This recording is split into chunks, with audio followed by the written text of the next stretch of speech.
کہ ہمارے لیے ترجیح کیا ہے؟ کیا ہم پہلے مسلمان ہیں یا پہلے ہم ایک مصری، ایک ہندوستانی یا کسی علاقائی نسبت رکھنے والے ہیں؟ یہ فیصلہ ہم نے کرنا۔ حضور نے فیصلہ کر کے بتا دیا کہ آپ انصار اور مہاجرین تو ہیں لیکن سب سے پہلے آپ مسلمان۔ یہ نہ کہ جیسے میں نے گزشتہ یعنی پہلے حصے میں بھی کہا کہ اصولی بات کیا ہے؟ روحانی، یعنی مواخات روحانی ہے۔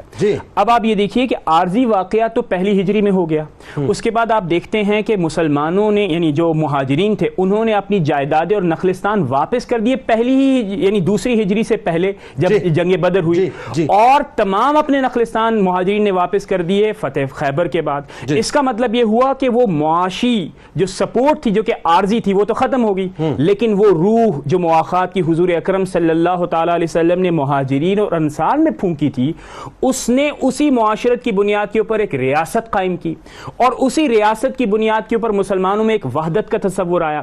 اسلام نے اس بات کو تو کنڈیم نہیں کیا کہ آپ اپنی زبان کو بولیں نہ، یا اسلام نے اس بات کو تو کنڈیم کبھی بھی نہیں کیا کہ آپ اپنی علاقت کی نسبت سے پہچانے نہ جائیں، لیکن ترجیحات میٹر کرتی ہیں۔ کیا آپ مسلمان ہونے میں فخر کرتے ہیں اور اس بنیاد پر آپ دیگر افراد کے ساتھ انگیجمنٹ چاہتے ہیں، ان کے ساتھ معاملات چاہتے ہیں، اپنی خیر کو سیکیور کرنا چاہتے ہیں؟ یعنی اگر آپ نے علاقائیت اور صوبائیت اور نیشن سٹیٹ کی باؤنڈریز میں رہ کر ترجیحات کو طے کرنا ہے تو یہ بات ضرور یاد رکھیے کہ حضور کا منہج یہ نہیں ہے۔ اور پھر زبانی جمع خرچ سے کام نہیں چلے گا کہ آپ نعرے تو لگائیں حضور کے عشق کے، اور پھر آپ اپنی رمضان کی آخری راتیں گزارے خانہ کعبہ کے اندر، اور پھر آپ یہ سمجھیں کہ کل آپ سے باز پرس خدا نہیں کرے گا، یا پھر آپ امت کے سامنے واپس آئیں اور اپنی پاکی کے ترانے گائیں تو کوئی آپ کو معاف نہیں کرے گا۔ کیوں؟